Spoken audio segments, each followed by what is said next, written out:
Dios no nos garantiza eternos mares en calma y prósperos viajes.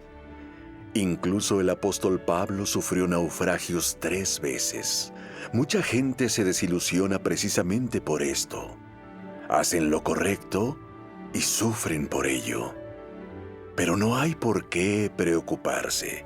La tribulación que viene cuando Dios nos pone donde Él nos quiere es un milagro en potencia.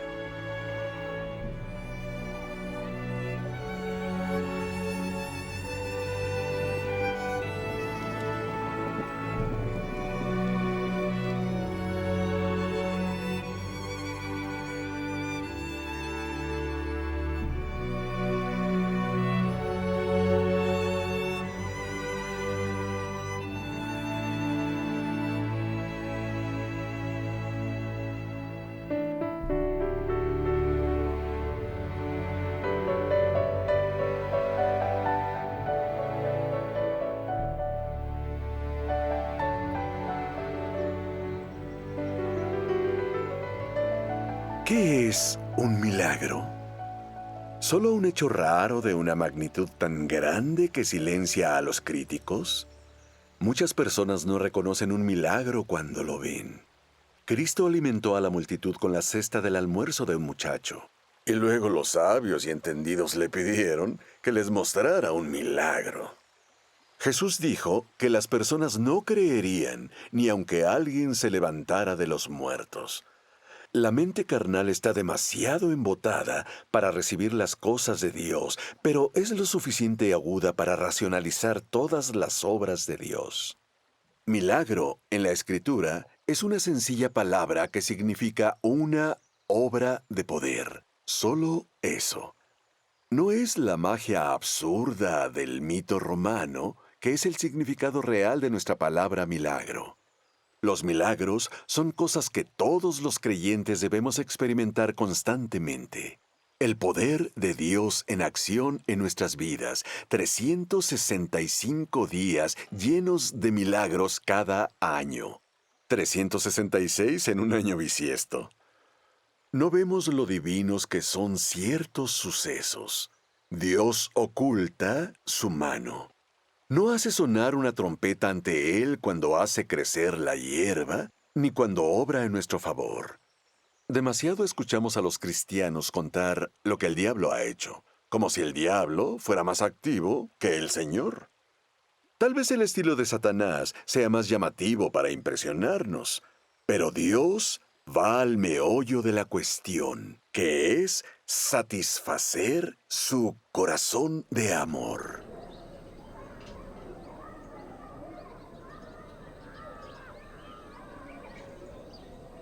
¿Por qué tantos buenos cristianos nunca experimentan personalmente el poder de Dios para hacer milagros en sus vidas? Se sientan tan fielmente en sus lugares en la iglesia, escuchan a los mejores predicadores y hasta lloran. Oran y confiesan, Señor, yo creo. Escuchan la palabra y la creen y luego ¿qué? Se quedan ahí sentados, esperando a que Jesús haga algo, orando, Señor, envía el poder. Y Él pasa de largo ante sus barcas. En todos mis años de ministerio hay una cosa que he aprendido. Si queremos que pasen cosas, tenemos que salir de nuestras barcas y movernos como Jesús caminando sobre las olas. Él nos está llamando. No te dice, aguanta, pronto llegaré y estaré contigo en la barca. Él dice, ven. ¿Qué? ¿Por el agua? Sí, ahí es donde los milagros pasan. Para ver a Dios en acción, nosotros también tenemos que estar en acción, aunque vayamos contracorriente.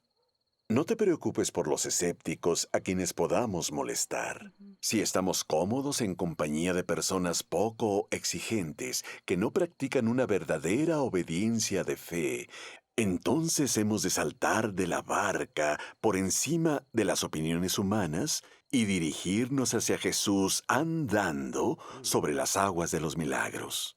La obediencia conecta el enchufe y el poder empieza a fluir. Es la conexión final. Recuerden lo que dijo Smith Wigglesworth a un anciano pastor tradicional que dudaba. El libro de los Hechos de los Apóstoles se escribió porque los apóstoles hicieron algo. Con la unción necesitamos iniciativa. Salta. No moriremos, sino viviremos y contaremos las obras del Señor.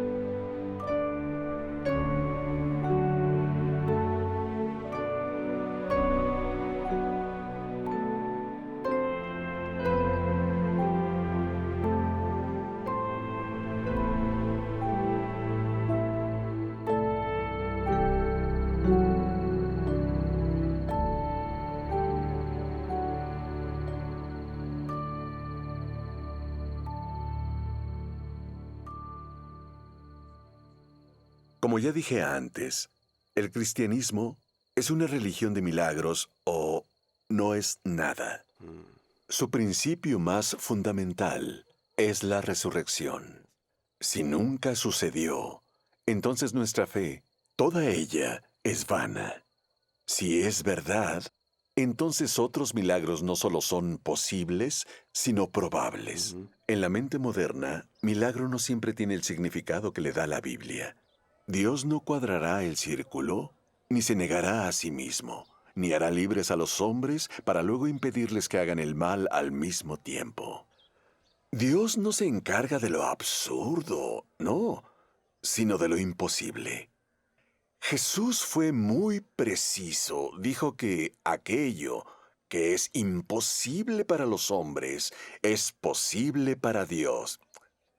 Un milagro no es algo imposible para Dios, sino algo imposible para los hombres, algo que solo Dios puede hacer. En cuanto al poder para obrar milagros, no somos depósitos de agua. Una imagen mejor es la de un grifo. El grifo en sí no posee agua, solo la deja salir. Eso es lo único que hacemos. Al proclamar la palabra de Dios, distribuimos ríos de agua viva del depósito del Maestro. Ahora escuchen esto. De verdad, oro para que nunca olviden esto. El hombre que se pasa la vida tratando de descubrir la voluntad de Dios es superado por el hombre que la hace. Pedir señales a Dios todo el tiempo puede ser la estrategia del diablo para engañarnos. Si Jesús dijo, id, ¿por qué ha de repetírtelo a ti otra vez? ¿Tan especial eres? Dios tiene un calendario muy poco corriente. Es un calendario para 1000 años, pero solo tiene un día. Y ese día es hoy. Dios es un Dios de la hora. Cuando los judíos volvieron del cautiverio y no tenían templo, pusieron excusas y dijeron, como decía la profecía, no ha llegado aún el tiempo de que la casa del Señor sea edificada. El Señor los reprendió a través de Ageo y dijo que no podían esperar prosperar hasta que hicieran lo que obviamente había que hacer. La gente cree que trabajará para Dios cuando venga el avivamiento, pero que hasta entonces no serviría de nada. Pero los avivamientos empiezan cuando alguien se decide a dar testimonio y a evangelizar. No ha habido aún ningún avivamiento que se haya iniciado de ningún otro modo, solamente cuando alguien ha empezado a actuar.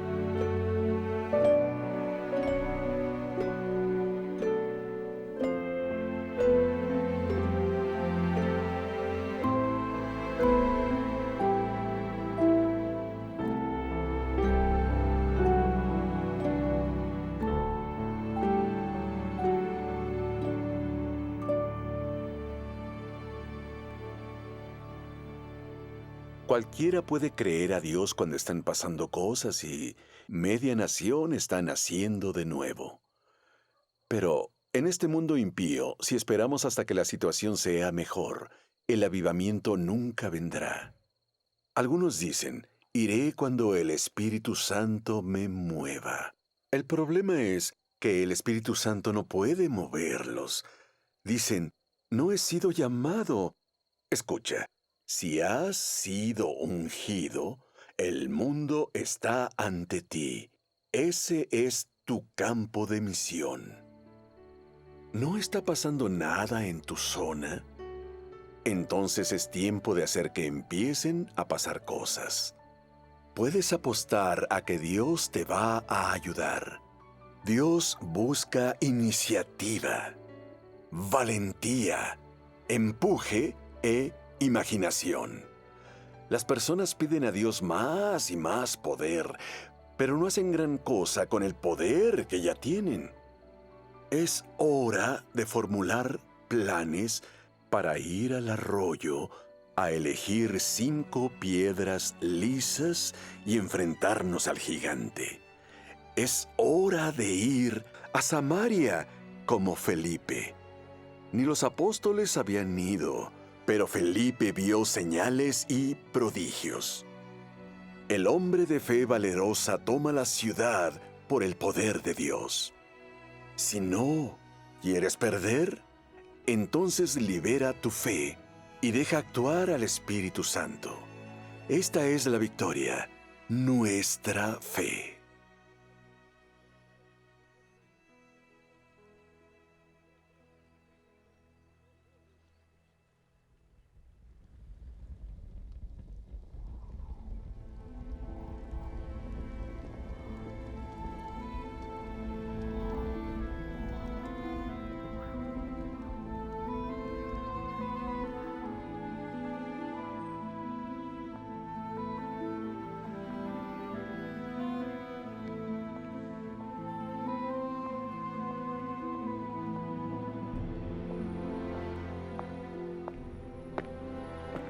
Todo testimonio cristiano busca lograr 2 cosas: hablar de cosas reales y demostrarlas también. Cuanto más leo el Evangelio de Juan, más claros me parecen estos objetivos. Predicar el Evangelio hace que el Evangelio se materialice. El Evangelio es un creador de noticias. Predicas las buenas nuevas y buenas nuevas suceden. Juan habla mucho acerca del agua, como veremos. El agua se define en química como H2O, 2 partes de hidrógeno y 1 parte de oxígeno, 2 gases. Mézclalos en un recipiente y lo único que consigues es gas. Los gases son invisibles y casi podemos creer que no están. Muchos piensan que la predicación es solo eso: hablar, aire caliente, gas. Hablamos de cosas que los incrédulos no pueden ver y que no creen que realmente existan. Bien, aplica una chispa eléctrica a tu mezcla de hidrógeno y oxígeno. Inmediatamente los gases explotan y se convierten en agua. Lo invisible se vuelve visible, real. Esto mismo sucede con la predicación. Puedes presentar las verdades del Evangelio, hablar, hasta quedarte sin aliento, pero sin el toque del Espíritu Santo. Estas gloriosas verdades permanecerán veladas, Amén. irreales, incomprensibles para los incrédulos. El Espíritu Santo ofrece la chispa que enciende tus palabras y el Evangelio de pronto se convierte en el agua de vida. Pero el Evangelio no tiene poder para cambiar vidas hasta que lo predicas. Entonces, con la asistencia del Espíritu de Dios, el Evangelio se convierte en el poder de Dios para la salvación. Amén. Veamos 4 principios del reino de gran importancia para toda obra cristiana. El primero es que Jesús solo puede ser lo que prediques que es. Jesús espera que digamos lo que Él es. Predícalo como Salvador, y Él salvará. Si no lo haces, no lo hará. Predícalo como sanador, y Él sanará. Si no, no lo hará. Predícalo como perdonador o como el que da la paz. Entonces Él podrá hacer estas cosas para los que escuchen. Predica el Evangelio, y el Evangelio pasará.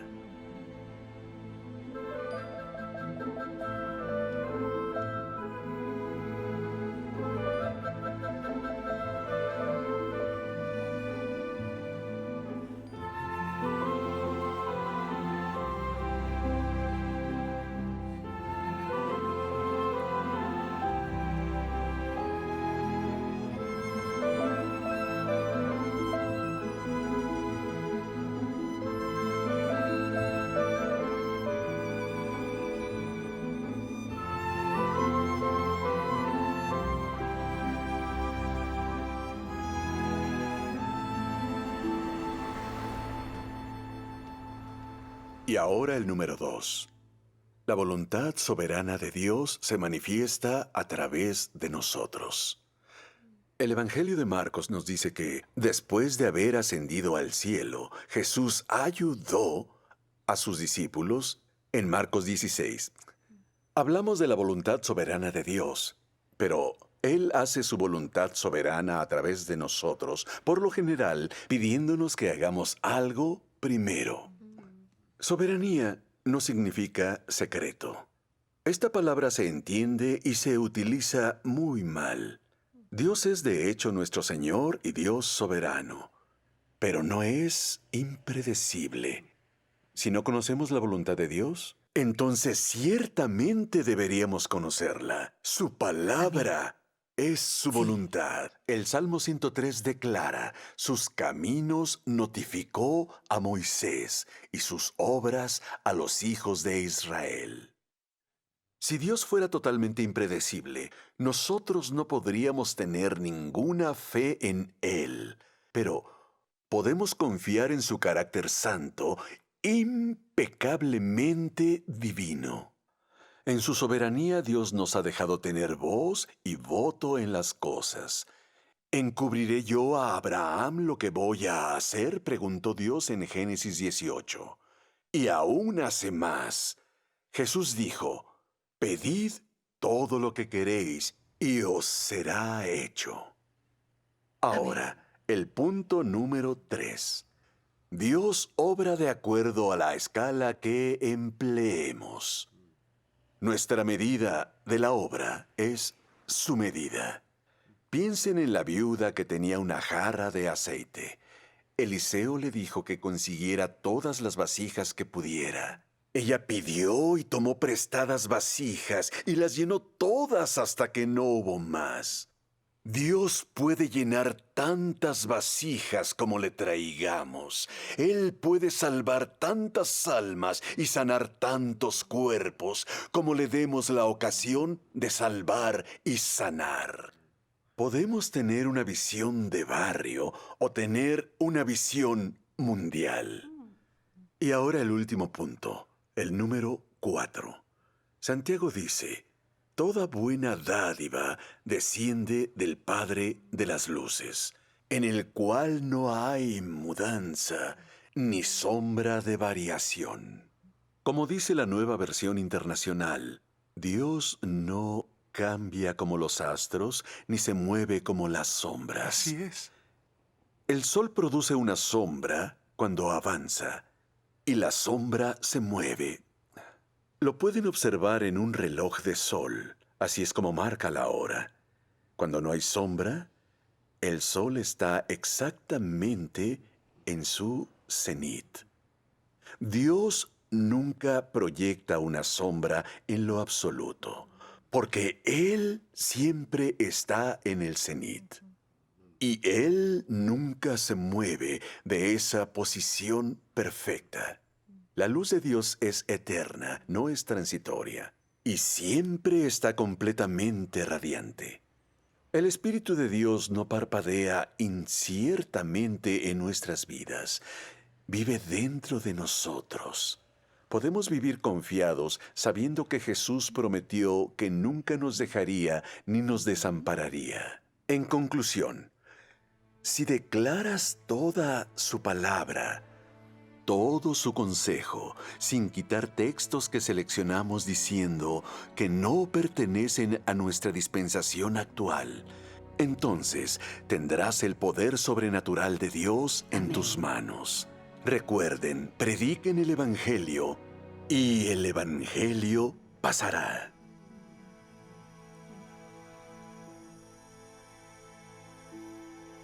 When Jesus sees these people in life danger, the arm of the Lord extends. He reaches across the boiling sea. He grips those people, lifts those people, pulls them over, looks into their eyes, and says to them, because I live, you shall live also. Recuerda, Dios está contigo, tanto como con todos los demás. Tan solo predica el Evangelio, y el Evangelio pasará.